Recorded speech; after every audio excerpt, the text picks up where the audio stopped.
Today is day 4 of our project and our finish day. So if you're done weaving, this is what it should look like. It should look like a checkerboard with AB patterns. Okay, so you're going to go ahead today and glue that together so it doesn't fall apart. All right, I have just regular paste, but if you have a glue stick or a glue bottle, that'll work too.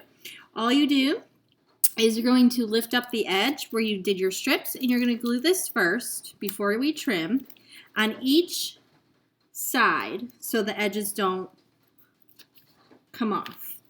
So you're just going to lift up, put one little dot. Remember our saying in the art room?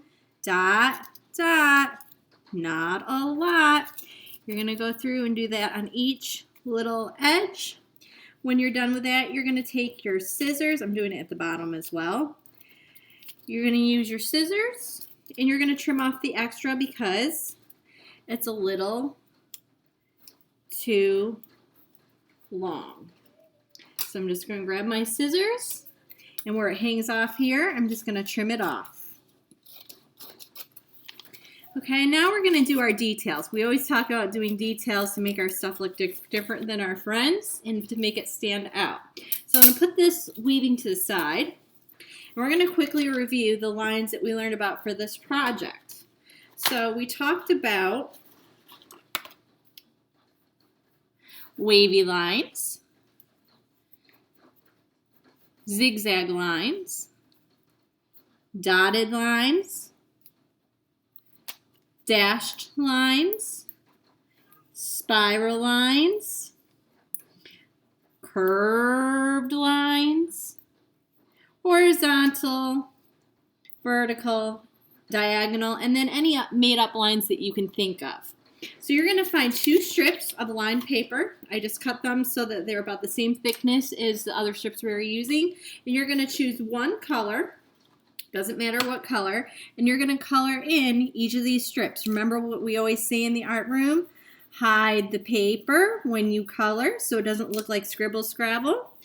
And on each strip, you are going to do a line that's different than our horizontal or our vertical lines. So I'm going to go through, and I think I am going to go ahead and do a zigzag line. And remember, a zigzag line could be used if you were doing artwork to make grass, the edges of a sun, maybe even some really crazy ocean waves.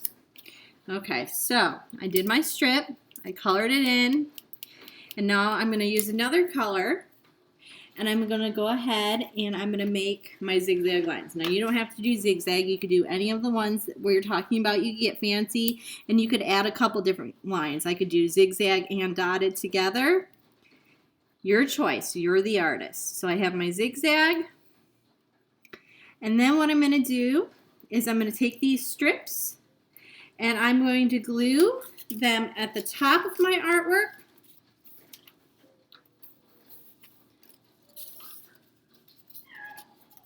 and the bottom of my artwork, and that'll kind of hide where the edges hang off anyway.